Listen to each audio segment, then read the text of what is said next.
Assalamualaikum warahmatullahi wabarakatuh. Selamat pagi, selamat siang, dan selamat sore. Selamat malam juga, dimanapun kalian berada. Kami dari kelompok 9 akan presentasikan tentang pengaruh 4 metode perlakuan pengendalian gulma pada 4 lahan yang berbeda pada tanaman padi terhadap hasil gabah.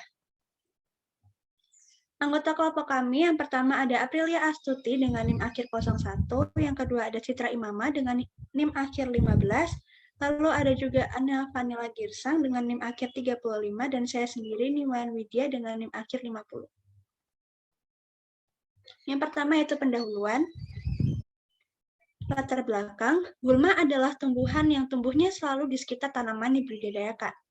Gulma merugikan tumbuhan lain karena sifatnya kompetitif melawan tanaman yang dibudidayakan untuk mendapatkan air, cahaya, nutrisi, ruangan, mengakibatkan penurunan kualitas dan kuantitas produksi, dan dapat menjadi sarang hama dan penyakit.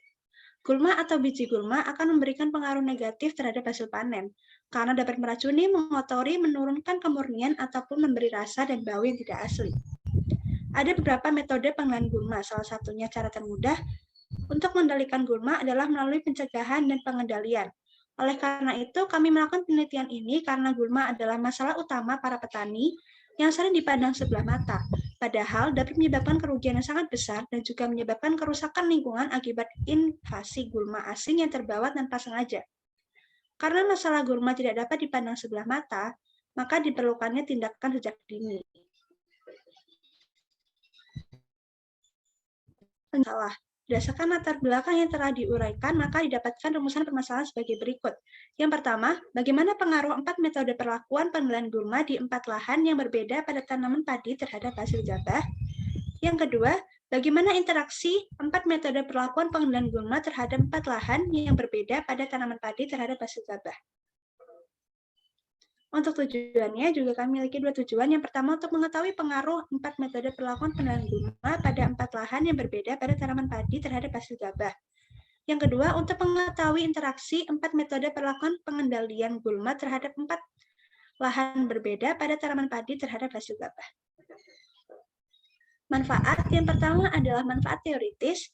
Penelitian ini dapat menambah wawasan dan pengetahuan mengenai gulma yang menyerang tanaman padi serta sebagai sarana pengembangan ilmu pengetahuan.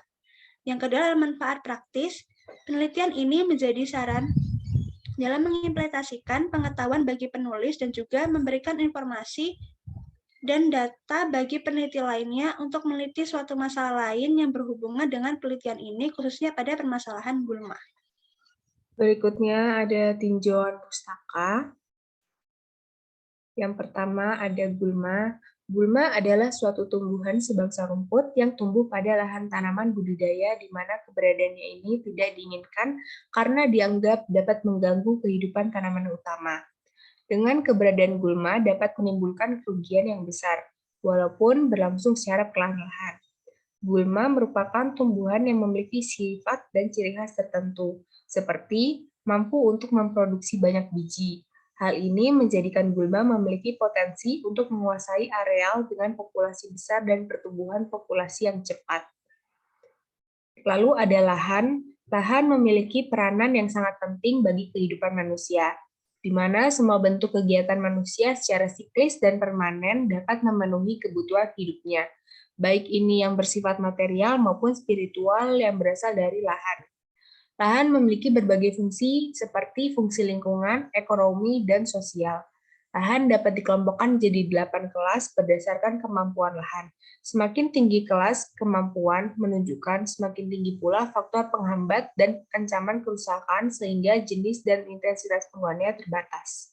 Lalu ada gabah. Gabah merupakan butir padi yang sudah lepas dari tangkainya dan masih berkulit. Sebutir gabah terdiri dari bagian yang dapat dimakan dan tidak dapat dimakan. Hasil tanaman padi yang berupa gabah dipengaruhi oleh beberapa faktor yaitu genetik, kondisi abiotik, dan biotik.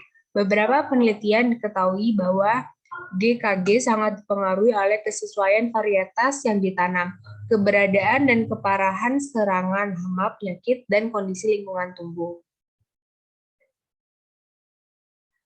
Lalu ada uji normalitas. Uji normalitas merupakan uji yang digunakan untuk menilai sebaran data pada sebuah kelompok data atau variabel. Apakah sebaran data tersebut berdistribusi normal atau tidak.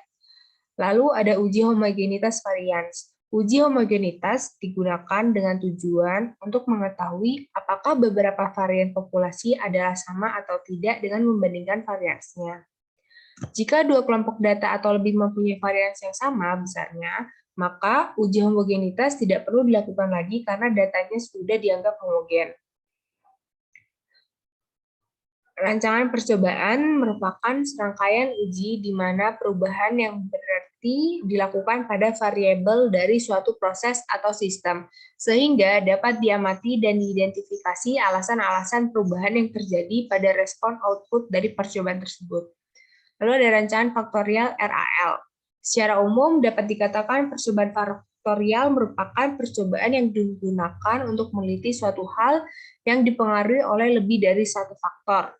Rancangan faktorial dengan rancangan dasar RAL ialah menggunakan rancangan acak lengkap sebagai rancangan percobaan dengan faktor yang dicobakan lebih dari satu. Berikut model linier rancangan faktorial RAL dua faktor, yaitu YIJK sama dengan mu dan alfa ditambah alfa I ditambah beta J ditambah alfa beta IJ ditambah epsilon IJK dengan keterangan sebagai berikut. Selanjutnya kita akan masuk ke metodologi penelitian. Data yang kami gunakan yaitu data dari skripsi oleh Sulistianingsih tahun 2010. Sebagai berikut data penelitian yang sudah kami lakukan pengacakan, bisa di next. Langkah penelitiannya yang pertama menentukan topik dan mempelajari tinjauan pustaka terkait penelitian. Lalu yang kedua menyusun latar belakang, rumusan, dan tujuan penelitian. Yang ketiga melakukan pengacakan dan rancangan percobaan. Lalu dilanjutkan dengan menganalisis data penelitian. Selanjutnya juga pengambilan keputusan dan kesimpulan penelitian. Dan yang terakhir menyusun makalah dan bahan presentasi penelitian. Lanjut ke pembahasan. Di sini langkah awal yang kita lakukan yaitu uji asumsi, ada 3, yaitu uji normalitas, autokorelasi, dan homogenitas varians. Yang pertama uji normalitas, di mana hipotesisnya 0 galat berdistribusi normal, lalu H1 galat tidak berdistribusi normal, dengan daerah kritis tolak H0 jika p-value kurang dari alfa, yaitu 0,05 di sini, dan kita peroleh output sebagai berikut, di mana p-value-nya itu 0,15, lebih dari alfa 0,05, maka gagal tolak H0, sehingga dapat disimpulkan bahwa data variabel respon Y berdistribusi normal. Lanjut ke uji autokorelasi, di sini bisa kita lihat bahwa garis biru tidak melewati batas garis merah, di mana memenuhi kriteria yang bisa kita nyatakan bahwa data yang kita miliki ini tidak memiliki korelasi. Selanjutnya yaitu uji homogenitas varians. Di sini output yang kita dapatkan di mana p-value semuanya nilainya lebih dari alfa, sehingga dapat disimpulkan bahwa gagal tolak H0 di mana varians memiliki varians yaitu homogen. Kemudian kita masuk ke pengacakan unit sampel data penelitian. Di sini ada ilustrasi pengacakan. Penelitian ini terdiri dari 4 perlakuan, T1, T2, T3, T4, yang diberikan ke dalam 4 lahan, 1, 2, 3, 4. Banyaknya perlakuan yang dicobakan ada sebanyak 4 dikali 4, adalah 16 kombinasi perlakuan. Kemudian unit ini diulang sebanyak 3 kali, sehingga ada 48 unit percobaan. Seluruh peta lahan yang digunakan dianggap seragam. Kemudian perlakuan yang dicobakan di dalam penelitian ini, T1, T2, T3, T4, seperti keterangan berikut. Untuk lahan yang dicobakan dalam penelitian untuk 1, 2, 3, bisa juga kita lihat dalam keterangan berikut. Kemudian di sini ada percobaan faktorial dalam rancangan acak lengkap.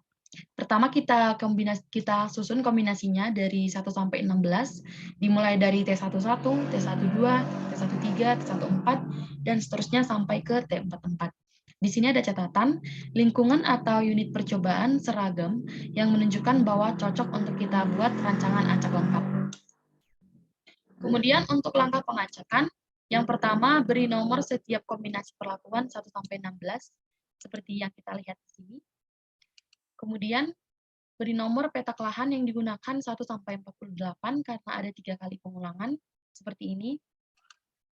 Kemudian langkah ketiga, memulai pengacakan, yaitu memilih 3 digit angka, kemudian kita petakan dari 1-16, diulang sebanyak 3 kali, dan sampai ke 48 bilangan terpetakan. Seperti yang kita lihat di sebelah kiri ini, ada nomor urut perlakuan dari 1-48, perlakuan T11 sampai T44, diulang sebanyak 3 kali. Kemudian kita ketikkan fungsi ren, buka kurung, tutup kurung, kita enter, kemudian keluar angka-angka yang dimulai dari 0 sampai ke 1. Dan di sebelah kanan kita lihat bahwa nomor urut perlakuan ini sudah teracak sesuai dengan randomnya tadi. Kita tambahkan juga keterangan petak ke, bisa memetakan ke dalam petak-petak sampai ke petak ke 48. Nah, ini untuk tabulasi datanya, seperti yang dijelaskan sebelumnya, ini adalah tabulasi data setelah dilakukan pengacakan. Untuk analisis data, dimulai dari model linear, seperti yang dijelaskan sebelumnya juga, untuk model linear, YICK sama dengan mu ditambah alpha I ditambah beta J ditambah alpha beta IJ ditambah epsilon IJK. Dengan I 1 sampai A, J 1 sampai B, dan K 1 sampai R dengan R sama dengan 3, yaitu banyaknya pengulangan. Kemudian hipotesis penelitian untuk pengujian faktor A, alfa 1 sama dengan alfa 2, sama dengan alfa 3, sama dengan alfa 4, sama dengan 0. Untuk H1 minimal ada 1 I dengan alfa I tidak sama dengan 0. Untuk I sama dengan 1, 2, 3, 4. Kemudian faktor B sama dengan faktor A. Kemudian interaksi faktor A dan B, H0 alfa beta 1, sama dengan alfa beta 1, 2, sama dengan alfa beta seterusnya sampai ke alfa beta 44 sama dengan 0. Untuk H1 minimal ada sepasang IJ dengan alfa beta IJ tidak sama dengan 0. Untuk daerah kritis pengujian ini tolak H0 jika F hitung lebih besar dari F tabel atau P value lebih kecil dari alfa. Di sini alfa yang kami gunakan 0,05. Untuk pengujian ANOVA secara manual, kita pertama mencari faktor koreksi, di mana faktor koreksi itu FK adalah Y triple titik kuadrat dibagi dengan ABR. Di sini 194,9 kuadrat dibagi 4 dikali 4 kali 3. Hasilnya 791,3752. Untuk jumlah kuadrat total yaitu jumlah seluruh unit percobaan dipangkat 2 dikurang faktor koreksi. Hasilnya 100,955.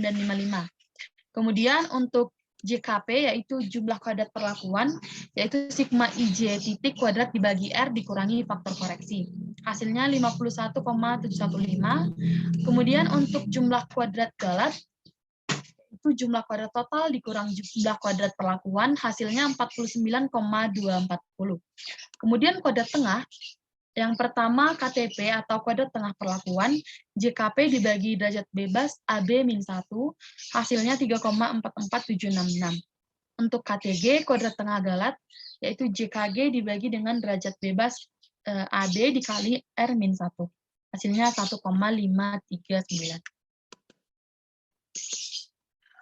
Kemudian di sini ada jumlah kuadrat A, faktor A, yaitu sigma YI triple titik kuadrat dibagi BR min FK, hasilnya 5,702, dan untuk JKB, Y titik J titik kuadrat dibagi AR dikurang FK, hasilnya 12,814, dan JKAB, yaitu JKP dikurang JKA dikurang JKB, hasilnya 33,199.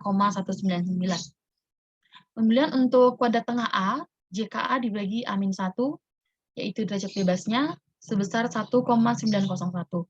Kemudian KTB, JKB dibagi B-1, 4,271, dan yang terakhir KTAB untuk kuadrat tengah interaksi AB, yaitu JKAB dibagi A-1 dikali B-1, hasilnya 3,689.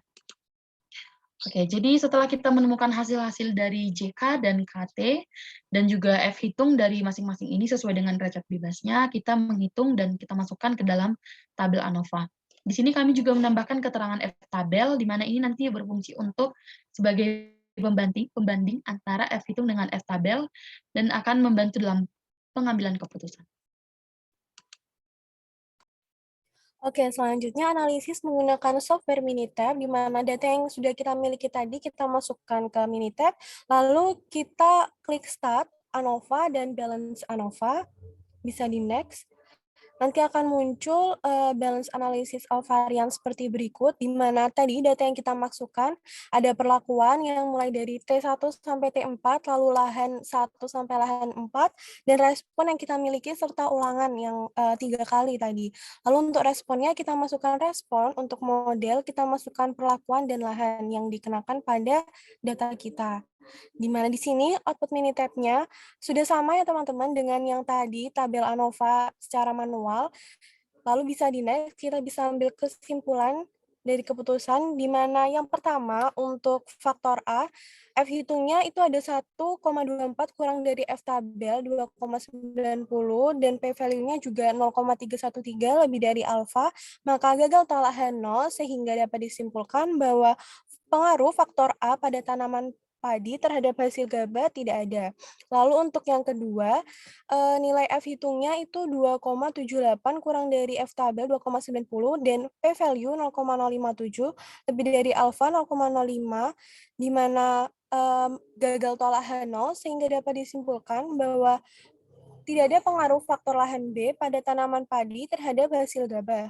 Lalu yang ketiga, nilai F hitungnya itu 2,40 lebih dari F tabel 2,19 dan P value-nya yaitu 0,033 kurang dari alfa 0,05, maka tolahan 0 sehingga dapat disimpulkan bahwa ada pengaruh interaksi antara faktor perlakuan A dan faktor lahan B pada tanaman padi terhadap hasil gabah. Faktor perlakuan A dan faktor lahan B tidak dapat diinterpretasikan karena hasilnya signifikan. Selanjutnya adalah kesimpulan dan saran. Kesimpulan, dari hasil perhitungan pengaruh 4 metode perlakuan pengendalian gulma di 4 lahan berbeda secara bersama berpengaruh nyata pada tanaman padi terhadap hasil gabah. Maka faktor pengaruh utama 4 metode perlakuan pengendalian gulma dan 4 lahan yang berbeda tidak dapat diinterpretasikan. Saran dari kami, sebaiknya dilakukan penelitian lebih lanjut untuk menguji interaksi antara faktor pengaruh utama 4 metode perlakuan pengendalian gulma dan faktor 4 lahannya berbeda agar dapat mengurangi kerugian dan juga kerusakan lingkungan. Sekian presentasi dari kami. Mohon maaf jika terdapat kesalahan. Kami persilakan jika terdapat pertanyaan.